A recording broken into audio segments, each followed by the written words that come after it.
Why, hello everyone! I'm your lovely host, Innocent, and welcome back to Innocent's Voice Acting Advice.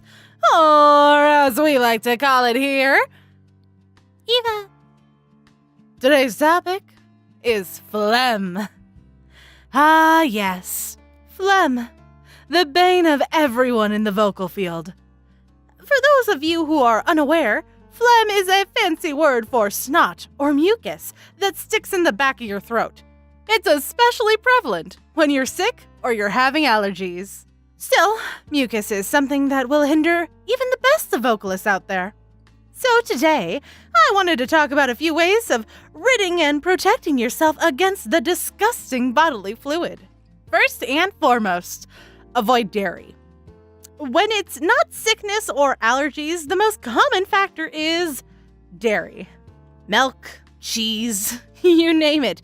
It produces copious amounts of phlegm. No, you don't have to avoid it the whole day, but you should probably have a buffer period before you perform. I'd give it 3 to 5 hours. A way to help get rid of it is taking a hot shower. Or, well, any type of steamy moisture would help. The moisture helps break up the mucus and gets rid of it quicker. If you're sick, try doing this method 30 minutes before you perform. Oh, stay hydrated. Seriously, water fixes most ailments when it comes to the voice. So just make sure you keep your whistle wet and you should be fine. Speaking of water, gargling warm salt water may help.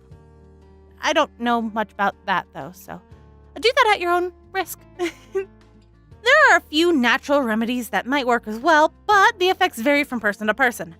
You could try eucalyptus oil, guava tea, ginseng,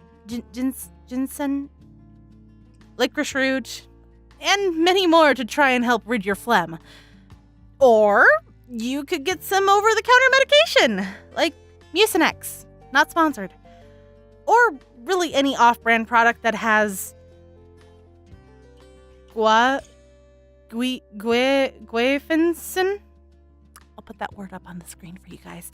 It helps break down mucus and makes it very thin. So you might have a runny nose, but you won't be stuffed up and you won't have phlegm. See how that works? Anywho, I probably should have done this episode a few months back because fall started then. But where I live, it's only now getting cold here in January. So please forgive me for my tardiness on the subject at hand. So, thank you for watching. Have any suggestions or requests for other Eva topics? Leave them in the comments below. Or at me on Twitter, Creating Love. I'm more than happy to help to the best of my ability. This has been episode number 30 of Eva, and the first one of 2019. So, break a leg, and go out there and voice act to your heart's content. We never speak of that. Anyway, if you liked what you just watched, feel free to click or tap here and it will take you to the latest video on my channel. Or you can let the YouTube algorithms choose a video it thinks you'll like. Magic! And of course, you can click or tap over here to subscribe to my channel if you haven't already. Come join the cult! We're always open to new members.